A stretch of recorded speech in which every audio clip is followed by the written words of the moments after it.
Hello, writers, and welcome to the Author Burnout Coach, the show where we put the publishing industry and all sorts of societal messaging under a microscope. I'm your host, Isabel Sterling, YA author and certified life coach. In each episode, I offer you specific steps that you can take to break up with burnout and reclaim your love of stories. I'm on a mission to dismantle the bookish hustle culture, one writer at a time. I hope you'll join me. Hey writers, welcome to episode 19. Today you're actually going to get a little behind the scenes on how I create this podcast because something really exciting happened that I want to share with you before I dive into our main topic. So we're going to do a little bit of time travel because as I am writing this podcast, it's Monday, May 16th, but now as I'm speaking these words into GarageBand, it was Monday. Today is Wednesday, the 18th. So it's going to get a little bit weird and just ignore the past and present tense stuff. It's going to be fine. So today / Monday, May 16th, just as I was about to sit down and start writing this episode, I opened up my email and I saw the subject line, "You're in," sent from the Life Coach School, which is where I got certified last year. And I had an inkling of what this email might mean. Sometimes they also send sort of interesting email subjects for just general calls they have coming up in their programs. But when I opened it, I saw this huge congratulations at the top of the screen. And I was so excited because that means I was accepted into Master Coach training with the Life Coach School. So we can cue all the confetti cannons. And if I don't sound like super duper excited, again, now that I'm recording this, now been 2 days, I've had 2 days to process it and be excited about it. But in the moment as I was writing this episode, I felt just beyond thrilled and proud and nervous and excited. After I read the email, I texted all of my friends, of course, to tell them the good news. And it's really funny as I think about Master Coach training and some of the questions I'm getting from my friends, because I literally have zero idea how it's going to work. We didn't get those kinds of details. I don't know if it's 6 months or 12 months or somewhere in between, or maybe it's only 2 months. Who knows? I don't know if there is going to be any sort of live or in-person component like they had done in previous years, or if now with sort of our new COVID world, if it's going to be 100% via Zoom like my regular coach training was last year. But the thing is, I don't care about the details, which as an aside is a huge sign of growth for me. I used to very much be somebody who wanted 100% of the details for everything always so that I could very meticulously plan out how it was all going to work. But now that I've been accepted, I still don't know that much. I know that I'm going to have access to a Slack channel. I know that I'll have a small group call about twice a month. I know we have a 2-hour kickoff event on June 8th. But that's literally all I know. When I applied, I didn't even know that much. But the reason that I still applied, the reason that I chose to invest so much money into getting trained to be a master coach, even though I don't know how that training is going to work, I don't know if there's going to be videos with new concepts or if it's just going to be really intensive coaching. I know there's probably going to be a project or like a capstone component, but I know that I am responsible for my growth. I know that I will show up for myself and that I will leave Master Coach training having truly mastered my coaching skills at a whole new level. This was also true even with just the general coach certification. I put everything into that. And now just 6 months after I finished that, I was good enough to get into this program. And as a final note, before actually getting into the actual topic, is that since I finished writing up this script on Monday, I've done a bunch to celebrate. And while, yes, I'm still very excited, it's sort of like I got it and I had the excitement in the moment. And now I'm just sort of back to normal life. And it's something that I don't have this like never ending burst of excitement because I only get excited when I stop to think about it. And that is actually going to be the same for you with your writing goals and your, publishing goals. When you get that book deal, it's super exciting in the moment. And then you just sort of go back to life. All right, that is probably a podcast for another day. Today, though, I really want to talk about motivation. And one of the most common ways that people try to motivate themselves that is also like the worst, shittiest, least effective way to do it. So, we're going to talk about shame and how shame is a really shitty motivator. And we're going to cover this in three different sections. We're going to look at what shame looks like in sort of the context that I'm talking about within writing and book publishing. We're going to talk about why it's a shitty motivator and look at sort of how it fits into the model. And then what do we actually do instead? So, the shame I'm going to talk about today is this type of self-shaming that we do in an effort to get ourselves to take action.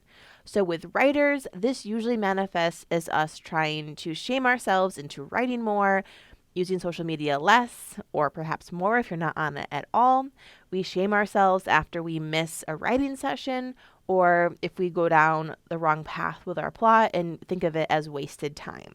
Now, some of us have more obvious negative self-talk that causes this shame. It might be as obvious as telling ourselves that we're stupid or that we're lazy or that we'll never amount to anything. We might tell ourselves that we're useless and that we're the shittiest writer in the whole world and that we should just quit before anybody reads this garbage and realizes how pathetic you are. If your inner dialogue sounds like that, you probably know you have not the nicest self-dialogue. You might think like, oh yeah, I know I need to work on that. I know I'm really hard on myself. But there are a lot of us, especially with sort of the context of what everybody's talking about these days, with mental health being more in sort of the public conscious, where we are trying to be kinder to ourselves. So in that case, your shame-producing thoughts might be a little sneakier or more subtle. So this might sound more like, ugh, I should have been able to finish that scene, or ugh, I hate when I can't get myself to wake up early. Why can't I ever do this? Or I wish I would just stop skipping sessions all the time. These might sound more innocuous versus the like, you're a dumbass and nobody likes you, which is a little bit more obvious, but it's still a cover for something underneath. So anytime you're dropping one of those shoulds on yourself, like I should write more, I should be able to get up early, whatever that is, what are you making it mean that you didn't? So I should have been able to finish is often silently followed by something like, and because I didn't, that means there's something wrong with me or that I'll never succeed. So with all of that said, why is this a problem? And I will first note that it doesn't mean there's anything wrong with you. This is just how the human brain works. It's just not an effective way to motivate yourself. So beyond it actually feeling shitty in your body, it does kill your actual productivity. So we'll put it in the context of the model. So if you haven't listened to episode 11, which was the gift of self-awareness, you're going to want to pause and go back and listen to that and then come back. Okay, so if we look at the thought, I need to stop skipping writing sessions. If you think about yourself thinking that, if you can kind of remember a time where you thought that or something similar, I want you to ask yourself why. Why do you need to stop doing that? What does it mean about you that you are skipping sessions? So if you give yourself a little bit of time to journal on this, to write it down, you might find an underlying thought that's perhaps something like, I'm irresponsible with my time. Now, when you think, I'm irresponsible, you feel shame.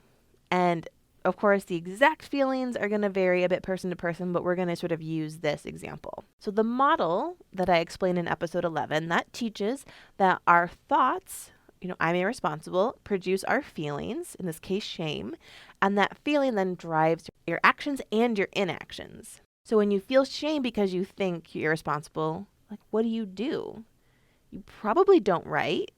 Or if you do, it's going to feel way less fun than it could. It's going to feel maybe more pressured, and that's the kind of writing that leads to burnout versus the writing that fills you up and makes you feel like you have more energy and more creativity.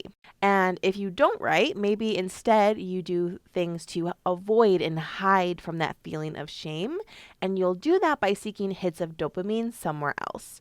So for some of us, that's we go raid the pantry and eat a snack. For some of us, we sort of binge on TV and watch a bunch of movies and just sort of like let ourselves zone out. Maybe we zone by scrolling social media. Maybe we just take a nap and just opt out of being conscious for a while. And then what happens when you do all of those things? And again, I want to point out there is nothing wrong with doing any of those. They are not morally bad. They do not make you a bad person. They do not make you irresponsible. But when you do those things, you can then, your brain does is it uses those actions as proof that you're irresponsible. And then that continues the shame spiral. Now, super common, this happens a lot. We all do it, myself included. Even though I know these tools, I do it less than I used to, but it still happens sometimes. The thing is, this shit doesn't actually lead to any more writing. All it does is stress you out and make you more prone to burnout. This is not just a writing thing. We do this in so many areas of our lives. We've been taught to do this in so many ways. If I think about, traditional diet culture, it tries to convince us that the only way to lose weight is to hate our bodies and shame ourselves for our size and our eating habits and all of that. And it just sort of, that whole thing is there. And then those of us who are parents, rather than, having compassion for ourselves when we feel stressed and overwhelmed and maybe yell at our kids instead of having the very mature, calm response that we would want, we shame ourselves and berate ourselves and expect somehow those feelings are going to lead to this beautiful, calm parenting, which when you think about it in those terms, of course that's not going to work. And there is so much evidence that shame is a shitty motivator, but we keep doing it. We as a culture have been so bought into the idea that shame and pressure are the only ways to get things done. And because we've been taught that and that's been reinforced, we don't know how to operate from love and sufficiency and just chasing your desire. And part of the reason for this is we often will think, well, if I'm just kind to myself, if I don't sort of berate myself, I won't do anything except for nap and marathon Netflix. We think we won't have any drive or determination without that shame and pressure. And trust me, I've totally also fallen into this thought loop sometimes, but it is not actually true. We can unlearn the sort of false correlation between shame and productivity. We can teach ourselves how to write, not to avoid the feelings of shame, but write to enjoy the feelings of desire and ambition and creativity and passion and whatever it is, those feelings that come up on the days when writing it's like the best for you. It is just like so fulfilling. So before I get into the how do we do this, I do also want to let you know what we are not trying to do, and we are not aiming for perfection. Perfect is not and never will be the goal, at least not when you're listening to me. I think perfection is a myth created by the patriarchy to keep us all trying to be perfect instead of chasing our goals. So even with this tool, you're still going to find times where you are thinking shitty things about yourself that cause shame. And the goal is simply to recognize when that happens and redirect and redirect and redirect. I think about it like your brain is sort of an unruly toddler, and the toddler is maybe like, what I'm currently working on is my kiddo likes to, hit the dog. And so we have to remind him over and over, no, gentle touches. And that is just on repeat forever until eventually he'll really get it. But who knows? He might get mad in a year and then do it again. It's not perfect. But over time, it gets less and less. So the same is true with you in using shame to try to motivate yourself. You'll be able to recognize it and redirect. And then over time, your brain won't go to that. It'll go there less and less and less because your brain will know, if I do that, I'm just going to get redirected. So I'm not even going to bother. Again, your brain is a lazy motherfucker in the best way. It wants to save energy. And when we know that, we can use that to our advantage and not have it be sort of like, why am I so confused that I'm keep doing these really unhelpful habits? It's all about your brain wanting to be lazy and just put things on repeat. There's no problem here. Okay, now that we've put perfection out of even the realm of possibility, there are two ways to do this, to shift out of shame and use other emotions to motivate yourself. The first is in the moment when you're trying to talk yourself into writing, and the second is after the fact, after you've missed a writing session. And of course, this can be used for things not just writing sessions and writing or missing them.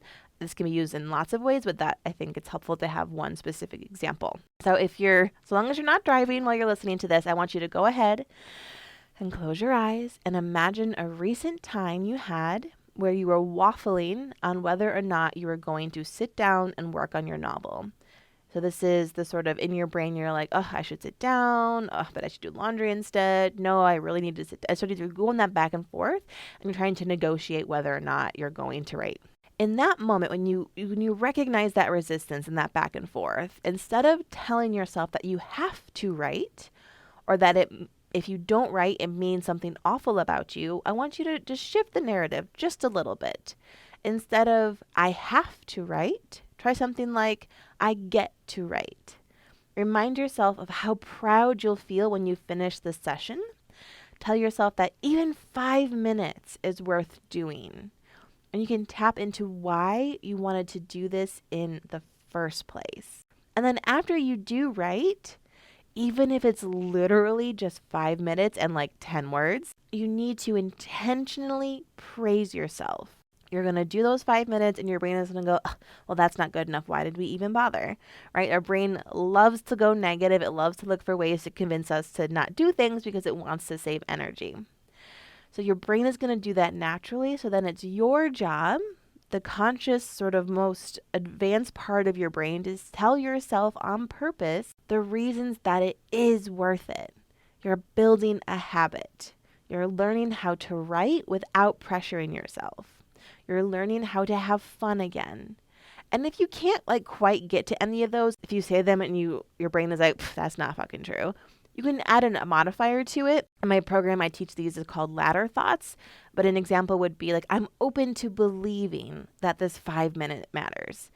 So it's just, you don't believe it yet, but you're open to the possibility that you could believe it eventually. So you're stepping yourself into that. So I teach this in great detail in my coaching program. They're called ladder thoughts, and there's lots of different ways to do them. And it's my antidote to the overly positive mantras that you don't believe. So they're super helpful. So one of my personal favorite ways of doing this is, instead of saying I have to write or I have to get to work on my novel, I like to shift it in a couple of different ways. So I do the have to get to, but instead of working on my novel, I get to play with my story for a bit. And I invite you to say these 2 sentences out loud and just see how they feel different in your body. Say, I have to work on my novel. I get to play with my story.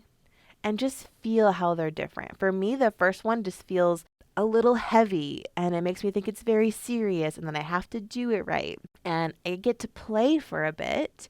Reminds me that it's fun, that there's no wrong answers, that it's kind of magical that I get to sit in my office and just make up whole people and worlds that people all around our world will read someday. So that's one of my favorites. So you are more than welcome to steal that for yourselves. Now, some days your brain is going to be a stubborn motherfucker and it's not going to listen to that. Or maybe there's a circumstance that happens and your kid is sick or work calls you in unexpectedly or something happens that you just can't actually get to the page that day. So now we're post the skip session and now your brain is starting on this usual bullshit of, well, this means you suck and you're terrible and you're never going to finish your book and you're going to miss your deadline and your editor's going to hate you and then you're never going to publish again, and that whole sort of spiral that happens when we miss a writing session, just one, and it can just go down this lovely spiral. So instead of all of that, instead of that shame, let's try to generate some curiosity instead. But I don't want you to ask yourself, why didn't I write? Unless you're going to give yourself much more specific direction. Because if you say, why didn't I write today? Your brain is probably going to go, because you're a lazy idiot who's never going to finish a book. That's not true. Your brain is just being a jerk. I promise. So instead of just the general, why didn't I write? Let's get a little bit more specific to put your brain on a more helpful path to finding answers. So instead, ask something like, okay, what was I feeling that caused me to avoid writing? Now, when you ask this, your brain will either give you an emotion, like I was bored, I was feeling shame, I was apathetic, or it'll give you a sentence like, it's pointless, I'm never going to finish this, the story is boring, I'm not good enough to write it. So if you get a feeling, the one word feeling, words like bored or shame or apathetic, this is when you then ask yourself, well, why did I feel that way? And this should then give you a sentence. which is your thought in the model, and for your T line in your model. Again, refer to episode 11 for the full explanation. So once you have your thought, then you can start to question it. So if you think it's pointless, ask why over and over and over until you find the real reason that you think it's pointless. So an example of this would be, it's pointless. Why? Because this book will never sell. Why? Because the idea sucks. Why? Because I'm a shitty writer. It'll very often come back to something personal, to yourself. That tends to be what happens. So once you've got into that sentence, whether it's personal or just something that brings up any kind of really strong emotion, I want you to put that on the top of a page and then start to question that sentence. Ask yourself how it's not true. Or if you can't get there, ask yourself, okay, if that is true, what if it's not a problem? I want you to put that beautiful creative mind of yours to work for you instead of against you. So I want to play again with this thought that I'm a shitty writer. I think every single writer in existence has had that thought at some point. I know I certainly have, and it's definitely come up at every stage in my last 10 years, from when I very first started writing to now when I have 3 books out and I'm working on number 4, which is actually like my 12th book that I've written, the 4th that'll be published. I don't know, math. So let's say I'm thinking, I'm a shitty writer. One thing I could do is look for proof that it's not true. For me, at this stage in my career, I might look to reader emails that I've gotten from folks who really love and resonate with my work. I could look at the blurbs on the cover. I could even just point to the fact that I love my finished books. That doesn't mean, like, that can be very helpful when I'm sort of stuck in a first draft for something new and I hate that process. I can be like, well, obviously I'm not shitty because I am able to eventually figure it out. But sometimes, even with all of that, my brain is like, screw that. You actually suck and you just fooled everybody. So they're just being nice by telling you it's good. So, okay, fine. Instead, I'm going to make a list of all of the reasons that it is totally okay that I'm not a good writer. Being a shitty writer could mean that I have lots of room to grow. It's totally fine because I always make books better in revision. It's okay because my editor is going to help me see what the book needs and won't let me put out a book that's terrible. So there's lots of ways that you can play with this. Your brain is going to have just as many ways to try to trick you into believing these really shitty thoughts. So having multiple angles of attack is maybe too strong of a word, but multiple angles to look at it so that you can try to like unwind those shitty thoughts that feel really true. They sometimes do feel really true. So being able to look at it from a number of different ways to sort of wiggle out of that can be really helpful. And I definitely recommend that you do this work on paper or type it up. That's fine. But you really want to get it out of your brain and onto paper or on the screen in a way that you can visually see it. As writers, you can probably buy into this more than the general population because you know it's hugely different to have a book idea kind of in your head versus actually putting it on paper. It's very different. So same here. Don't just let all of these thoughts swim around in your brain. You want to get it out where you can see it. That is going to let you be like, oh, well, when I see it written out like that, it sounds ridiculous. That little bit of a shift is going to help so much. All right, so if you want help with this work, it can be very tricky. This is exactly why I became a life coach and I specialize in working with writers. It's why I'm going to be starting Master Coach training in just a couple of weeks, which just letting all the excitement fill me up again because, it's so exciting. I can't believe, but I can't believe that I got it. But having a coach, having that neutral third party who is trained to help you see what is going on in your head and what is actually real and what is just brain nonsense, that is such a gift. That is so helpful. It's why I believe every human being can benefit from a coach. It's why I have more than one coach because it's so beneficial. So if you want to learn more about hiring me to be your coach and help you love writing again, I want you to check the link in the show notes. And I also probably should mention I had previously on the podcast said I was closing my program after May 1st. But because of the accident that happened, I decided just to leave it open. And when you're ready to change your relationship to writing, I am ready to help you. So all the important links are below. And that is all I have for you this week, my writer friends.